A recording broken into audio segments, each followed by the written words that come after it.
ভয়াবহ বিস্ফোরণে কাঁপল ভারতের রাজধানী নয়াদিল্লি। ঐতিহাসিক লালকেল্লার পাশে অবস্থিত মেট্রো স্টেশন এলাকায় হঠাৎ এক গাড়ি এসে থামলে ঘটে বিস্ফোরণ। আগুন লেগে যায় আশপাশের আরও বেশ কিছু গাড়িতে। ঘটনাস্থলে প্রাণ হারান কমপক্ষে ১৩ জন, আহত হয় আরও ২৪ জন। এটি দুর্ঘটনা নাকি সন্ত্রাসী হামলা সেই বিষয়ে এখনও নিশ্চিত নয় পুলিশ। চলছে তদন্ত। নতুন ব্লেন্ডে আরও রিচ অ্যারোমায় সেলন ফ্যামিলি ব্লেন্ড টে। চারিদিকে রক্ত, চিৎকার আর মানুষের হুড়োহুড়ি। হঠাৎই যেন নরক নেমে এসেছে ভারতের রাজধানী নয়াদিল্লির এই ব্যস্ত সড়কে। স্থানীয় সময় সন্ধ্যায় ভয়াবহ এক বিস্ফোরণে কেঁপে ওঠে দিল্লির ঐতিহাসিক লালকেল্লার ১ নং গেটের পাশে অবস্থিত এই মেট্রো স্টেশন। সেখানেই এক গাড়িতে ঘটে বিস্ফোরণ।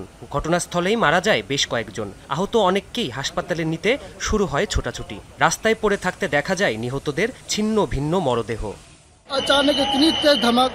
কখনো এত জোরে বিস্ফোরণের শব্দ শুনিনি, মনে হচ্ছিল এখনই হয়তো মারা যাব। আমরা রাস্তায় একজনের হাত পড়ে থাকতে দেখেছি। এই দৃশ্যের ভয়াবহতা ভাষায় প্রকাশ করতে পারবো না। প্রত্যক্ষদর্শীরা জানান, বিস্ফোরণের মাত্রা এতই তীব্র ছিল যে পাশে রাখা আরও কয়েকটি গাড়িতেও ছড়িয়ে পড়ে আগুন। ভেঙে চুরমার হয়ে যায় কয়েক মিটার দূরের গাড়ির কাচ। ছুটে আসে ফায়ার ব্রিগেড আর দিল্লি পুলিশ।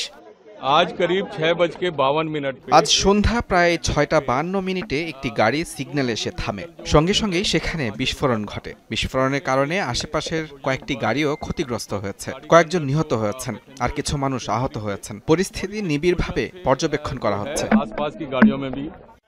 সম্প্রতি সম্ভাব্য সন্ত্রাসী হামলার শঙ্কা জানিয়ে প্রতিবেদন প্রকাশ করে ভারতের বেশ কিছু গণমাধ্যম। এরই মাঝে এ বিস্ফোরণের ঘটনায় ছড়িয়েছে আতঙ্ক। আশপাশের এলাকায় বিশেষ সতর্কতা জারি করেছে দিল্লি পুলিশ। প্রাণপ্রতিম কুণ্ডু, যমুনা নিউজ।